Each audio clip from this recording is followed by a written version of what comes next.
जय श्री कृष्ण। जय श्री कृष्ण। ओम नमो भगवते वासुदेवाय। पूर्व श्लोक में भगवान ने अपने परम धाम का वर्णन करते हुए यह बताया कि उसको प्राप्त होकर जीव लौटकर संसार में नहीं आते। उसके विवेचन के रूप में अपने अंश जीवात्मा को परम धाम की तरफ अपने से अभिन्न बताते हुए जीव से क्या भूल हो रही है कि जिससे उसको नित्य प्राप्त परमात्मा स्वरूप परम धाम का अनुभव नहीं होगा। इसका हेतु सहित वर्णन आगे श्लोक में करते हैं। जिनके साथ जीव की तात्विक अथवा स्वरूप की एकता नहीं है, ऐसे प्रकृति को प्रकृति के कार्य मात्र का नाम लोक है। 3 लोक 14 भुवनों में जीव जितनी योनियों में शरीर धारण करता है, उन संपूर्ण लोकों तथा योनियों को जीव लोक के पद के अंतर्गत समझना चाहिए। आत्मा परमात्मा का अंश है, परंतु प्रकृति के कार्य शरीर, इंद्रियां, प्राण, मन आदि के साथ अपनी एकता मानकर वह जीव होता है। जीव भूत उसका यह जीव बनावटी है, वास्तविक नहीं है। नाटक में कोई पात्र बनने की तरह ही यह आत्मा जीव लोक में जीव बनता है। 7वें अध्याय के 5वें श्लोक में भगवान ने कहा है कि इस संपूर्ण जगत को मेरी जीव भूता परा प्रकृति ने धारण कर रखा, अर्थात अपरा प्रकृति संसार से वास्तविक संबंध न होने पर भी जीव ने उससे अपना संबंध मान रखा। भगवान जीव के प्रति इतनी आत्मीयता रखते हैं कि उसको अपना ही मानते हैं। ममैव अंश मानते ही नहीं प्रत्युत जानते भी हैं। उनकी यह आत्मीयता महान हितकारी, अखंड रहने वाली और स्वतः सिद्ध है। यह भगवान की वास्तविकता प्रकट करते हैं कि जीव केवल मेरा ही अंश है। इसमें प्रकृति का किंचित मात्र भी अंश नहीं है। जैसे सिंह का बच्चा भेड़ों में मिलकर अपने को भेड़ माने, वैसे ही जीव शरीर आदि जड़ पदार्थों के साथ मिलकर अपने असली चेतन स्वरूप को भूल जाता है। अतः इस भूल को मिटाकर उसे अपने को सदा सर्वदा चेतन स्वरूप ही अनुभव करना चाहिए। सिंह का बच्चा भेड़ों के साथ मिलकर भी भेड़ नहीं हो जाता। जैसे कोई दूसरा सिंह आकर उसे बोध करा दे कि देख, तेरी और मेरी आकृति, स्वभाव, जाति, गर्जना आदि सब एक समान है। अतः निश्चित रूप से तू भेड़ नहीं, प्रत्युत मेरे जैसा ही सिंह है। ऐसे ही भगवान या मम एव पदों से जीव को बोध कराते हैं कि हे जीव, तू मेरा ही अंश है। प्रकृति के साथ तेरा संबंध कभी हुआ नहीं है, होगा नहीं और हो सकता भी नहीं। भगवत प्राप्ति के साधन सभी साधनों में अहमता मतलब मेपन और ममता मेरापन का परिवर्तन रूप साधन बहुत सुगम और श्रेष्ठ है। अहमता और ममता दोनों में साधक की जैसी मान्यता होती है, उसके अनुसार उसका भाव तथा क्रिया भी स्वतः होती है। साधक की अहमता यह होनी चाहिए कि मैं भगवान का ही हूं, और ममता यह होनी चाहिए कि भगवान ही मेरे हैं। यह सबका अनुभव है कि हम अपने को जिस वर्ण, आश्रम, संप्रदाय आदि को मानते हैं, उसी के अनुसार हमारा जीवन बनता है। और यह मान्यता, जैसे मैं ब्राह्मण हूं, मैं साधु हूं आदि, केवल नाटक के स्वांग की तरह कर्तव्य पालन के लिए है, क्योंकि यह सदा रहने वाली नहीं है। परंतु मैं भगवान का हूं, यह वास्तविकता सदा रहने वाली है। मैं ब्राह्मण हूं, मैं साधु हूं आदि भाव कभी हमसे ऐसा नहीं कहते कि तुम ब्राह्मण हो या तुम साधु हो। इसी प्रकार मन, बुद्धि, इंद्रियां, शरीर, धन, जमीन, मकान आदि जिन पदार्थों को हम भूल से अपना मान रहे हैं, वे हमें कभी ऐसा नहीं कहते कि तुम हमारे हो। और संपूर्ण सृष्टि के रचयिता परमात्मा स्पष्ट घोषणा करते हैं कि जीव मेरा ही है। विचार करना चाहिए कि शरीर आदि पदार्थों को हम अपने साथ लाए नहीं, इच्छा अनुसार उनमें परिवर्तन कर सकते नहीं, इच्छा अनुसार उनको अपने पास स्थिर नहीं रख सकते। हम भी उनके साथ सदा रह नहीं सकते। उनको अपने साथ ले जा नहीं सकते, फिर भी उनको अपना मानते हैं। यह हमारी कितनी बड़ी भूल है।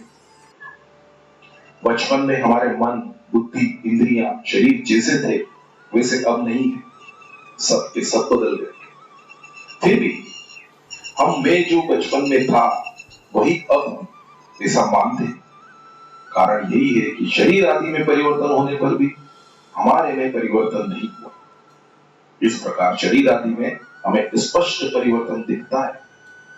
इसको परिवर्तन दिखता है और स्वयं परिवर्तन रहित होता है।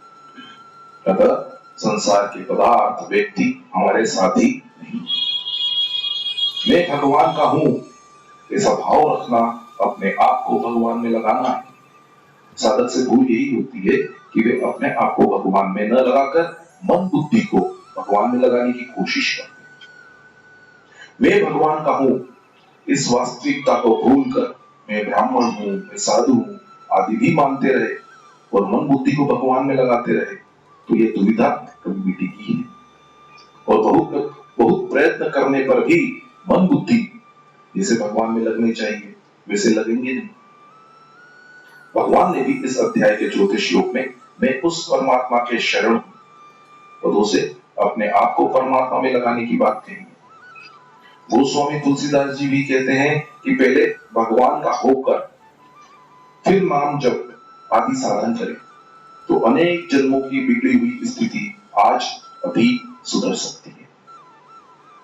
तात्पर्य है कि भगवान में केवल मन बुद्धि लगाने की अपेक्षा अपने आप को भगवान में लगाना श्रेष्ठ है। अपने आप को भगवान में लगाने से मन बुद्धि स्वतः सुगमता पूर्वक भगवान में लग जाते हैं। नाटक का पात्र हजारों दर्शकों के सामने कहता है कि मैं रावण का बेटा मेघनाद और मेघनाद की तरह ही वह बाहरी सब क्रियाएं करता है, परंतु उसके भीतर यह भाव हरदम रहता है कि यह तो स्वांग है, वास्तव में मैं मेघनाद हूं ही नहीं।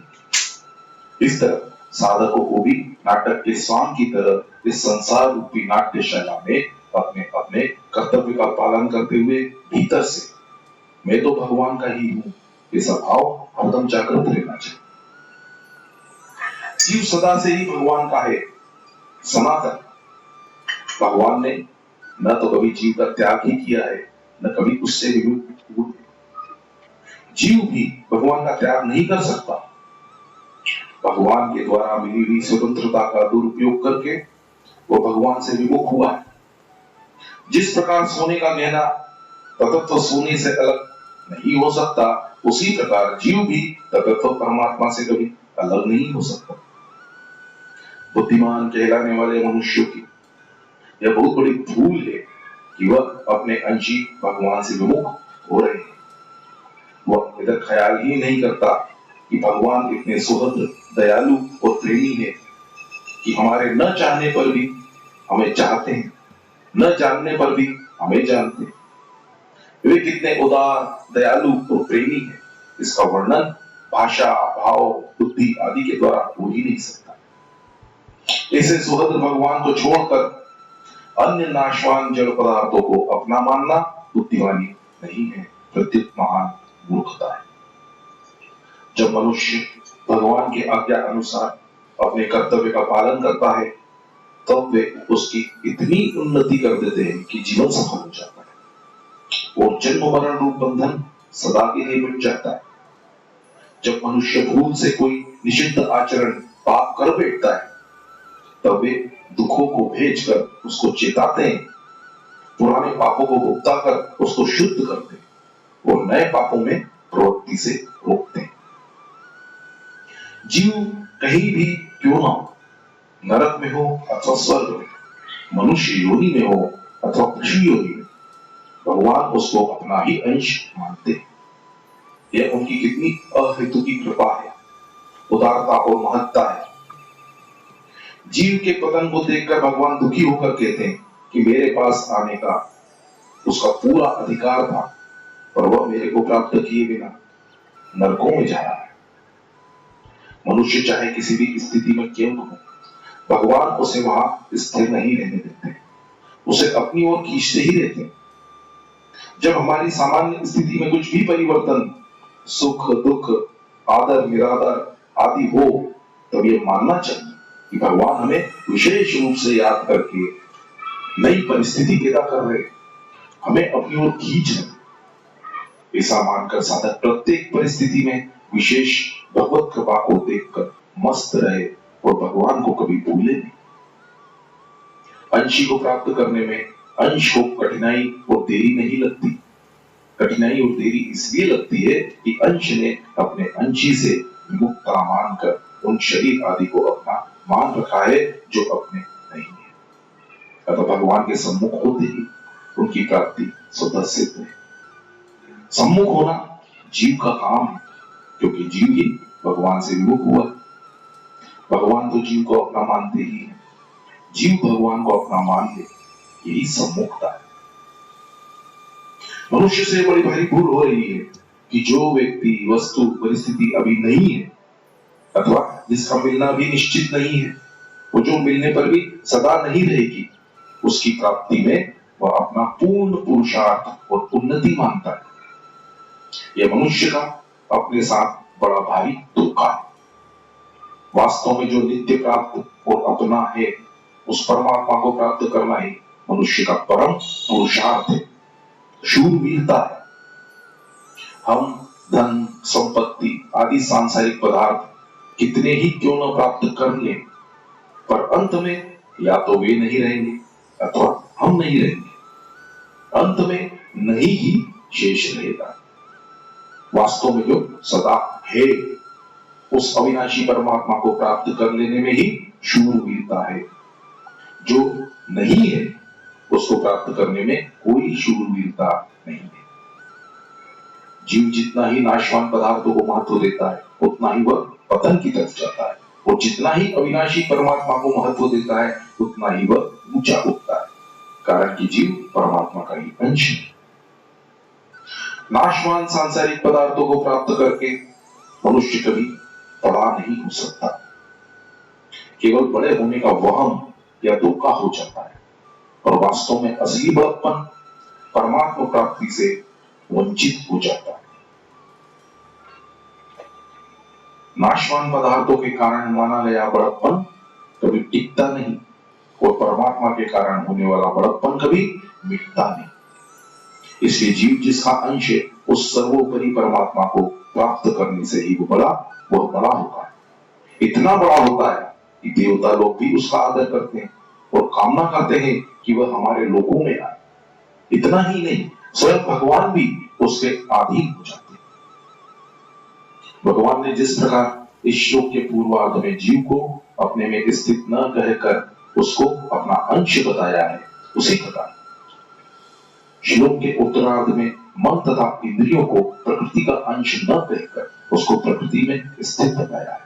तात्पर्य है कि भगवान का अंश जीव सदा भगवान में ही स्थित है, और प्रकृति में स्थित मन तथा इंद्रियां प्रकृति के ही अंश हैं। मन और इंद्रियों को अपना मानना, उनसे अपना संबंध मानना ही उनको आकर्षित करना है। यहाँ बुद्धि का अंतर्भाव मन शब्द में जो अंतकरण का उपलक्षण है, और 5 कर्मेंद्रियों तथा 5 प्राणों का अंतर्भाव इंद्रिय शब्द से मान लेना चाहिए।